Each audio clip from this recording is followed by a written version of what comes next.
Hi, my name is Joe Pass, and today I want to talk about building single lines on various chord changes, chord patterns, or maybe just individual chords.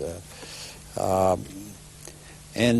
before I start that, I'd like to, maybe you would like to tune up. So here's a note to tune up with.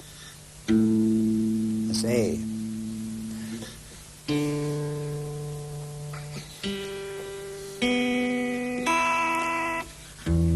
You can tune to any note. Usually I use a tuner to tune up with. I find that's the best way for me, or else I give my guitar to a friend and have them tune it. And then there are other ways of tuning, that is with harmonics. And then this way I really learned when I started.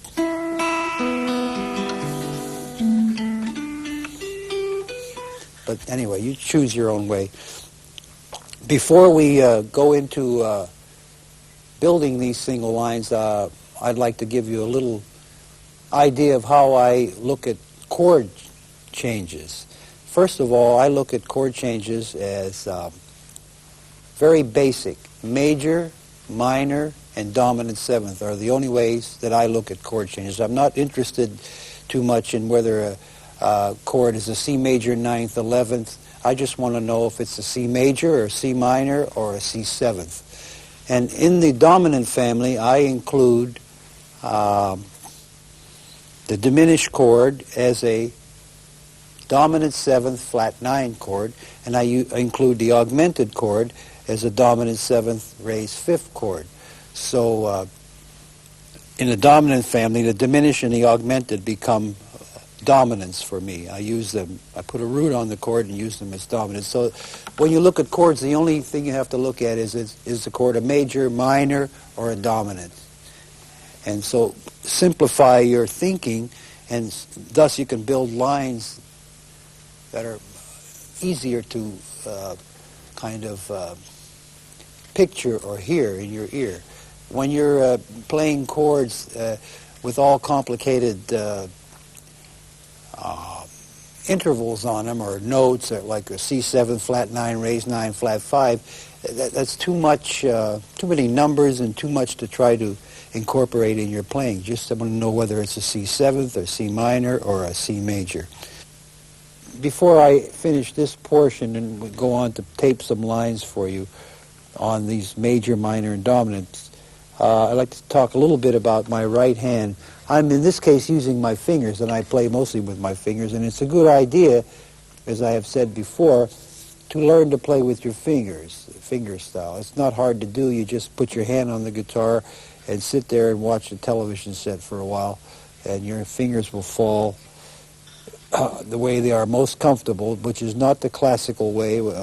They will fall for yourself the way they are most comfortable, and you use your fingers. You can play a lot, especially if you're playing solo guitar, you can play a lot more freer, a lot more counterpoint and so forth playing. And I don't have any particular set of fingers. I'm not playing like, I sometimes play one finger, twice, two fingers, whatever is most comfortable. I don't have any system, and you don't need a system. Only what works good for you. And I use a pick. The pick in this case, I use a very small pick, a half of a pick, and it's just a idiosyncrasy of mine. It's a habit, and I don't suggest that you use a small pick. I don't suggest you use a half a pick. I suggest you use a small pick, but not in this case this small. This is what I do. But I find it very difficult to use a pick that is large, because I think the closer you are to the strings, the better feeling you have for the instrument. So that's why classical players actually, I think, feel the instrument, because their hands are on the string. Anyway, the pick is...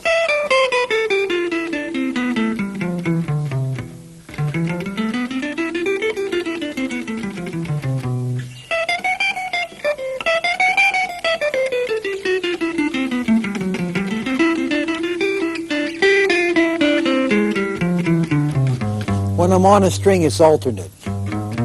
Down, up, down, up, down, up. When I change strings, it's down.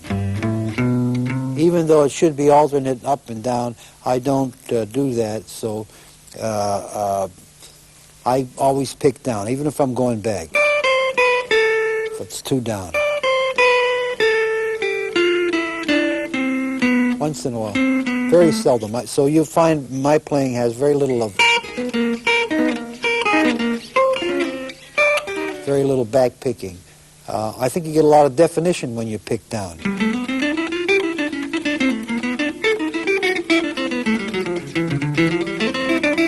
This is all, by the way, G7.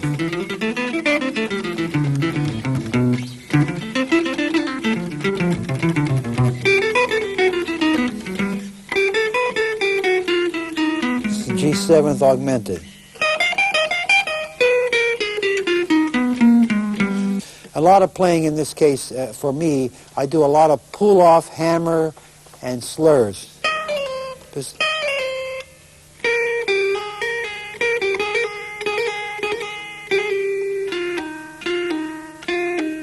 I'm picking the note.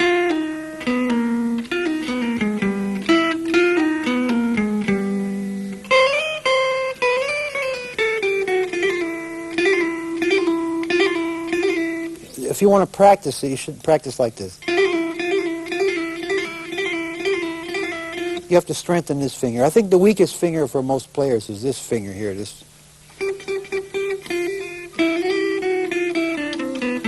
So.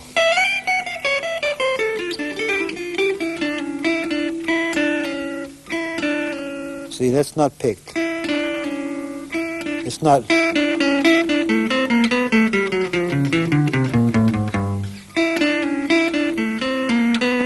That's hammered.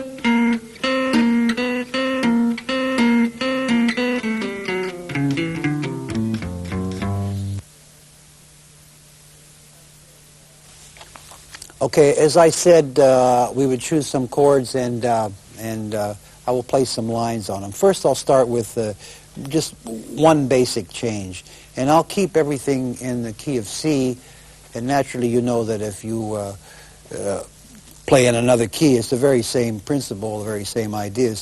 But key of C would be the easiest key to give examples in. So, for instance, if I have a C major chord, major 7th, but I call it C major. First of all, I use very little arpeggio, so you would hear very little of in my playing. Now, it's not that it's not done or it's not good, it's just that I don't do it. If I were to play a line in this, with these intervals in mind, C and B, I would play it this way.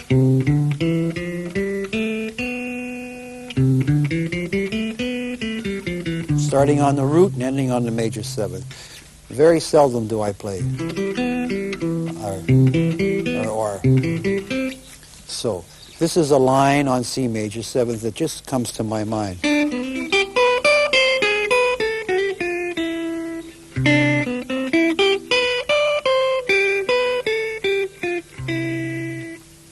And this line comes from here.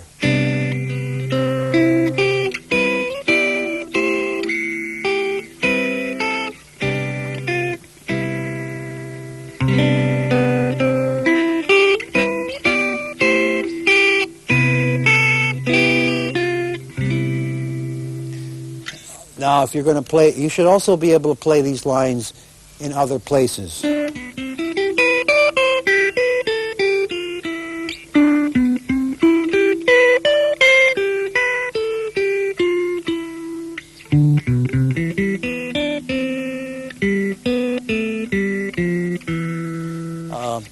So now, once again, here's C major 7th, and here's another line.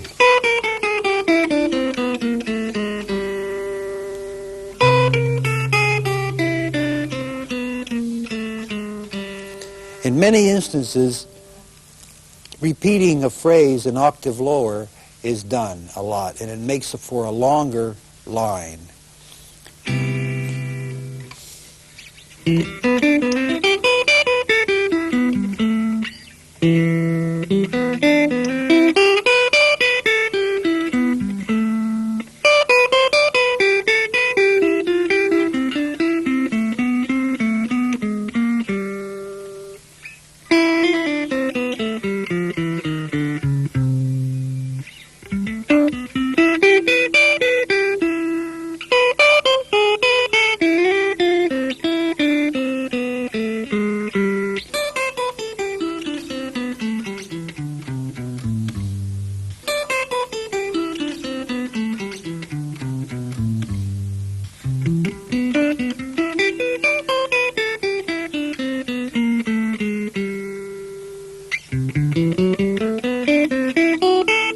That is, in this case, using the 11th. But it has to be pure.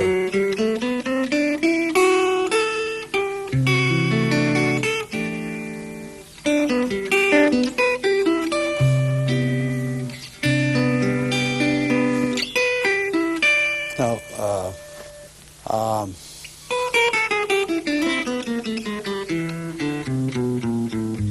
once again.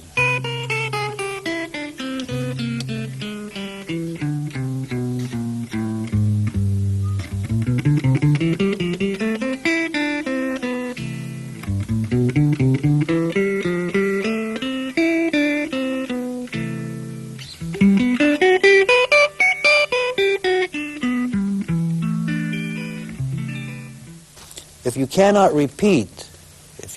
repeat the line that you played, it is obviously not anything worth playing, because it means that it didn't come from your head, and it's not music. It's maybe a kind of a geometric movement, like some people will play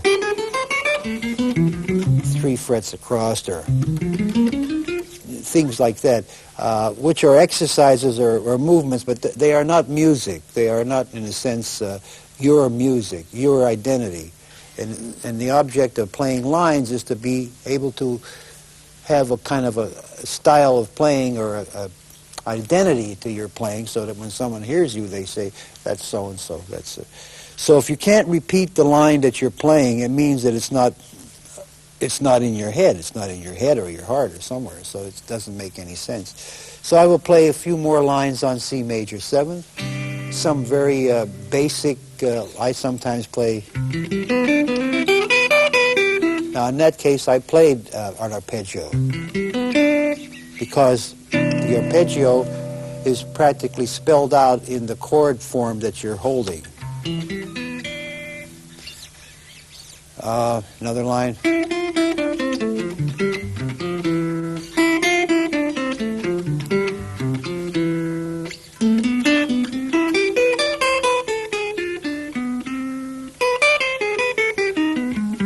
Now, in this case, I am playing lines. When you have a 1 chord, which is now in this case a C major 7th, when you have a 1 chord for a bar, you can always use the 5 chord as a movement.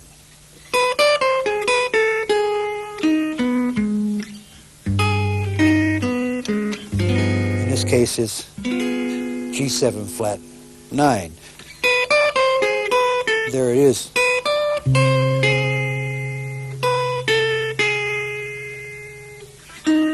Raise 5th, flat 9.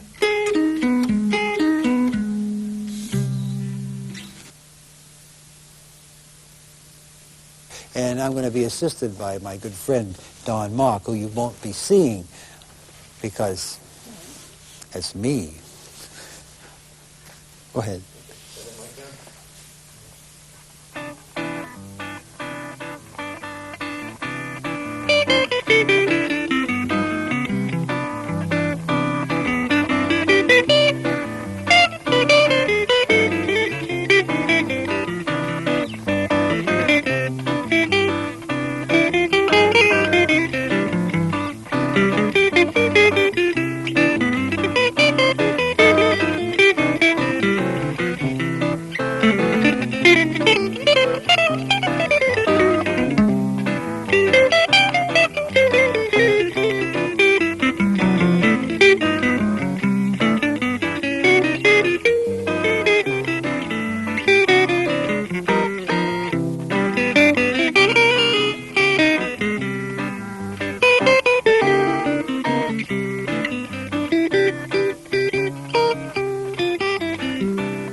Okay, so we just left off talking about major chords, and I played some lines for you. Now, remember that there are just an infinite amount of lines that you could play. Every melody that you might learn that it could be applied to a major chord. Any melodies. So, melodies are important. So, as an aside, you might consider learning as many songs as you can. That is the melody content, the melody of the song. Not just the chord changes, but the actual melody. So now talk about minor. In this case, C minor. Once again, first I would consider the sound of the chord.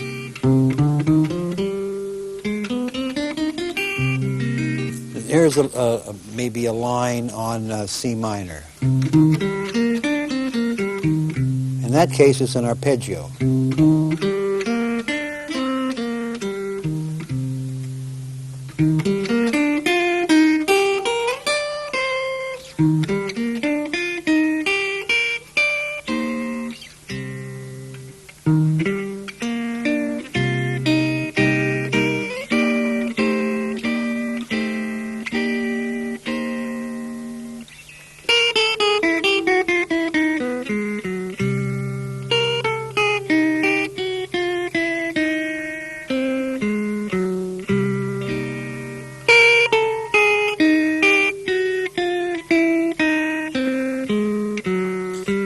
The reason I'm holding this form is to show you that it comes out of there.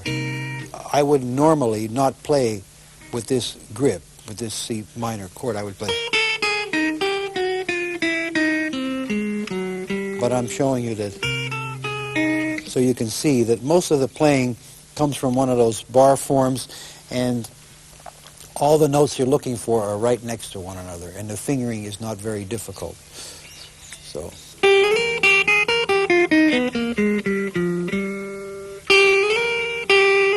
Sort of a hammer, or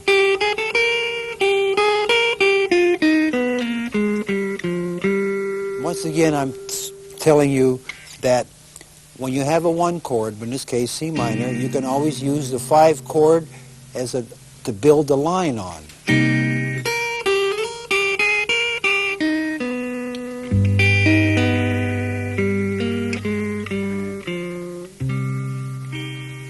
See?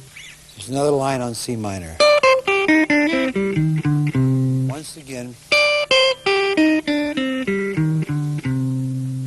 Now, that is an example I told you that lots of lines are played in 2 and 3 octaves. That's one. Can't go any lower. So.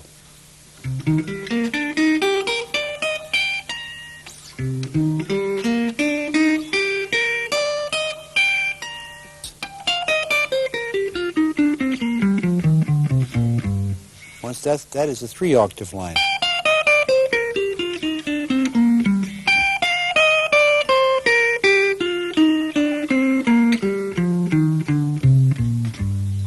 So this is also a C minor kind of a line.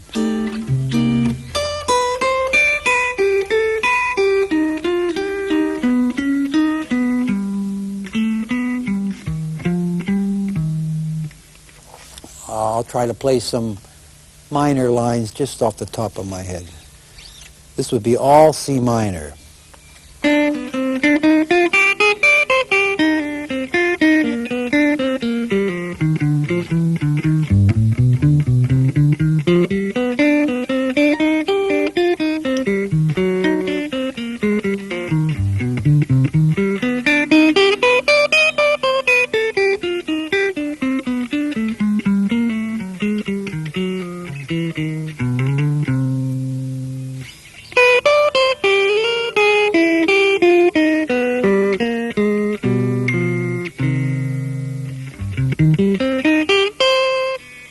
Just a straight arpeggio.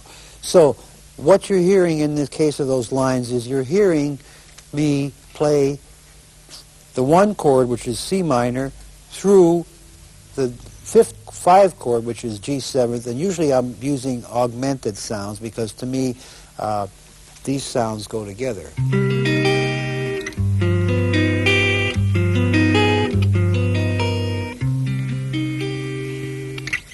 If you examine chords, you'll see, in this case, C minor 9th is a B-flat triad, which means, to me, that I could play B-flat triads against a C minor chord.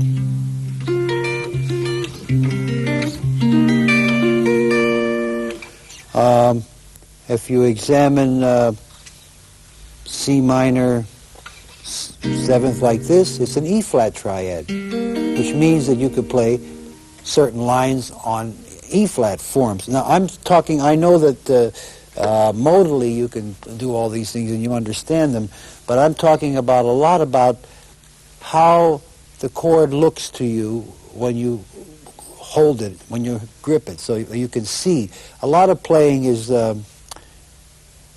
dictated a lot by forms that you play from. And in this case, the C minor here tells me the E-flat works, so that means that I could play this E-flat, this E-flat. So rather than have a lot of information that is theoretical, that works, but you're always thinking about what you're playing, it might be a good idea to observe a little bit what you're doing with your fingers and look at it like as if it were a puzzle that you were trying to figure out, where you could see that in this case a C minor has an E-flat triad, this has a B-flat triad, and various things like that, so that you can get a picture, because most of the notes you're looking for when you build lines are going to be inside those forms. inside those forms. And you can do away with having to consider whether you're playing a Mixolydian mode or whether this mode, because it's very important that if you're in the key of C minor, that anything you play should relate mentally and, that is, form-wise, to C minor, and not to some thought of a mode, I think, because the guitar dictates, is laid out in such a way that if I'm playing in C minor, I don't want to know that I can use a B-flat major scale against it, because if I have B-flat major in my head, I'm not actually hearing and seeing and feeling C minor. So I always work from the root of the chord, and anything else is built on top of it. And I always consider myself, in this case, C minor. I'm in C minor, and I don't want to know about what other mode fits on it.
Now, we're talking about the dominant seventh chord, and that is a very important chord, and a lot of players don't get enough out of it. I think there's most of the tunes have dominant sevenths in them, especially standard jazz pieces.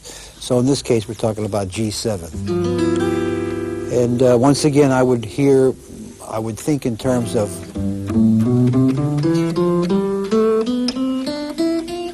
that is the complete sound of this chord. I don't look at that as a scale, though it is a scale, but to me it has this sound.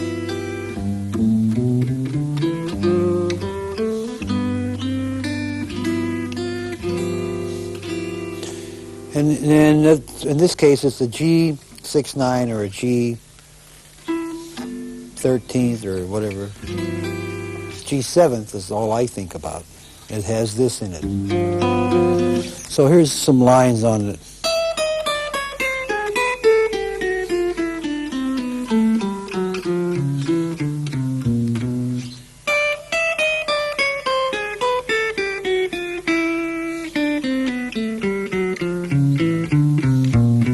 Something like that.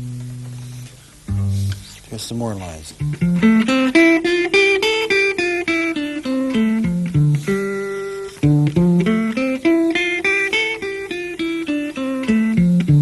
In this case, you can always use the, let's see, this is a 5 chord, and this is a 2, I believe.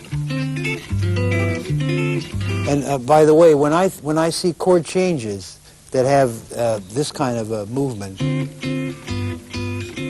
I completely disregard the D minor 7th. It doesn't enter my thinking or my, it's superfluous to go and then think of D minor 7th and then play some kind of a G7th. Because if you play this, if you have this in mind, you have already included the sound that you need. The main sound between the minor 7th and the dominant 7th is this. That's it. So I would eliminate immediately if I saw chord changes that had, I would eliminate the minor 7 and go right for the dominant and play off the dominant, and you're free from trying to think in terms of 2 changes. You've broken it down to 1, and you'll have already included that minor 7th change. So here's some more lines on G7.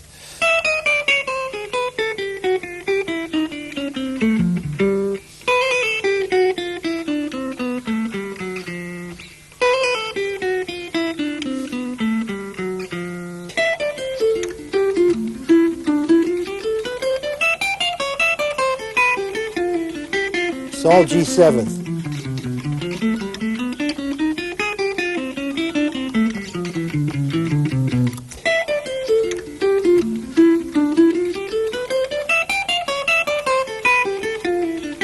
It's all G7th.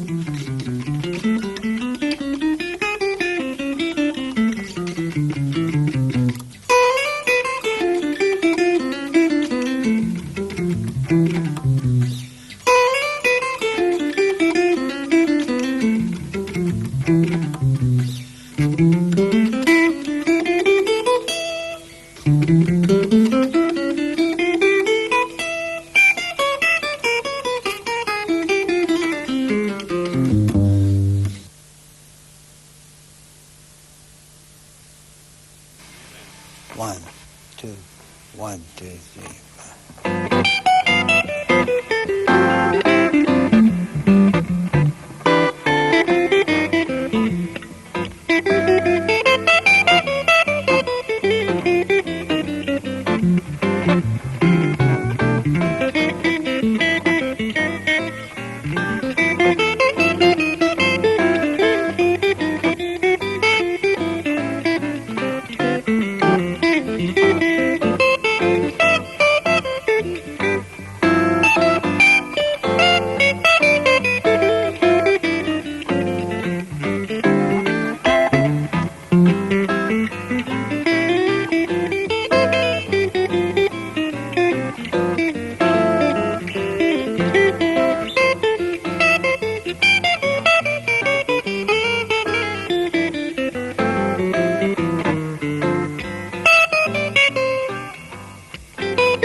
Now, if you have these kind of dominant 7th chords, which are flat 9, raise 9, flat 5, raise 5, then you have to alter your scale, and I'm talking about these chords.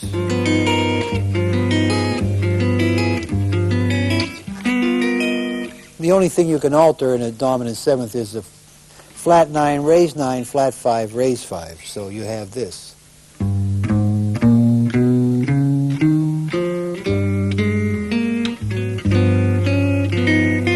I will hold the bar.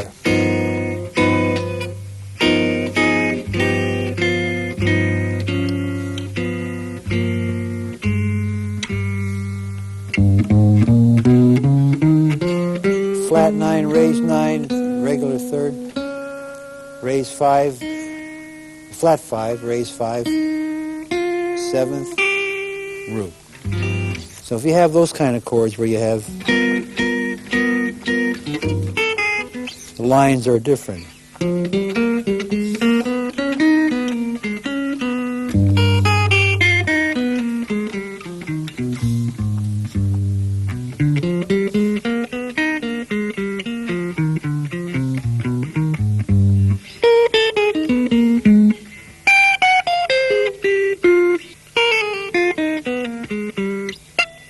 everybody plays this.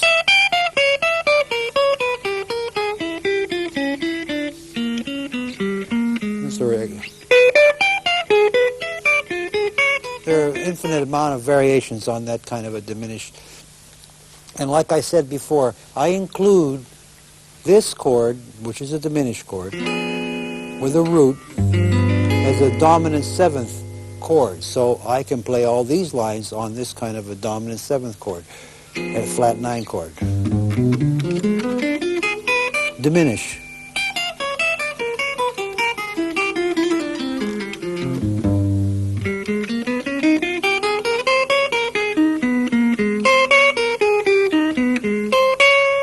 In this case, D flat is the flat 5 of G, G7. So, and I'm now thinking also of D flat as a form. You can see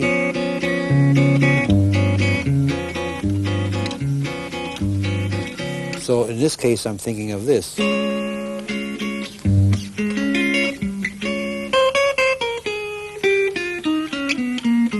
So here are some lines on altered dominant seventh chords.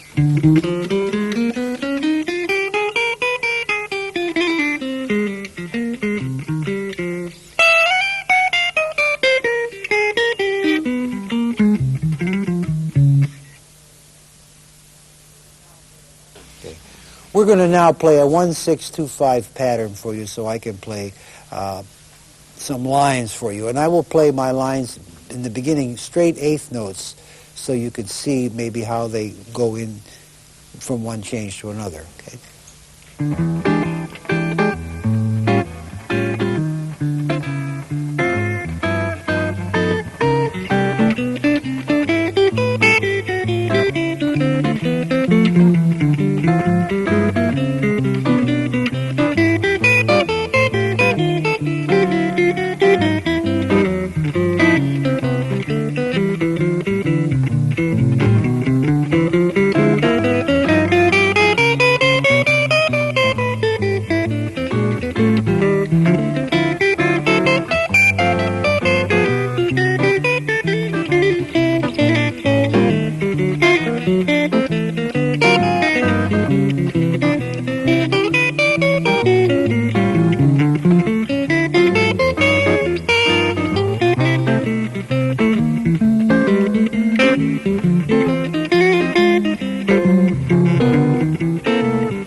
Flat 7, flat 5.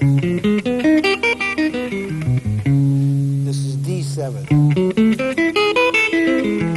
This is D minor 7, flat 9. This is G7.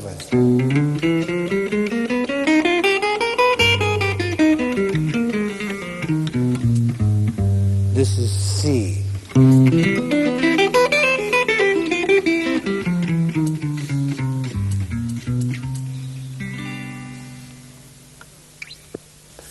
Remember, when you do 1, 6, 2, 5, you can make them dominants or minor sevenths or raised nines, flat nines. They don't have to be just 1, 6, 2, 5 pure chords. You have to build your lines around. It's a good idea to play in straight eighth notes to see if you can connect your lines from one chord to another.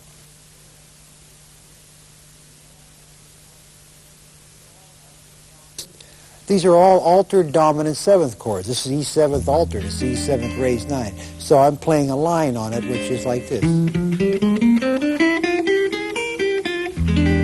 Then the next one is A7th, which is altered in another way. It is a 6th chord with a flat 9. This is a flat 9. So I'm playing.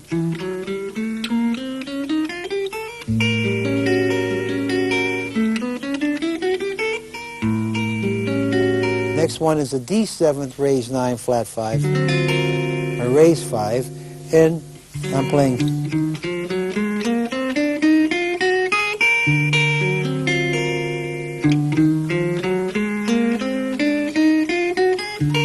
And then G, augmented, raised 9.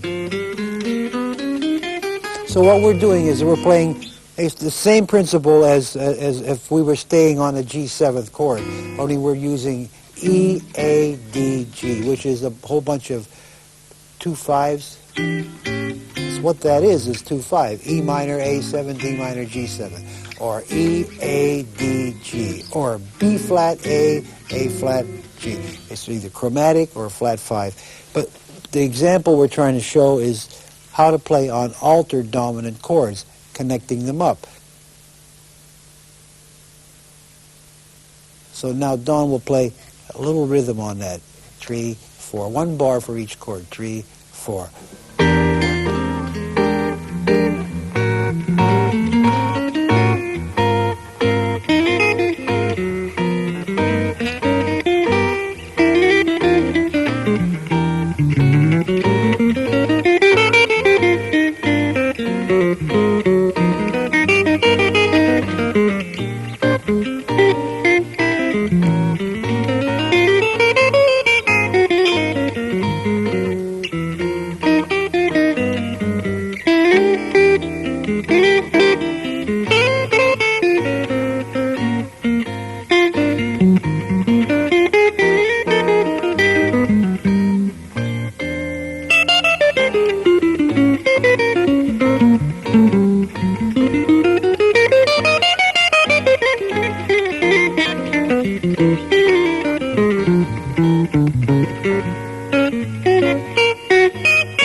And remember that if you can't hum the line and you can't repeat it, then it's probably not a good line, and it's probably not coming from your head, but it's coming from your fingers.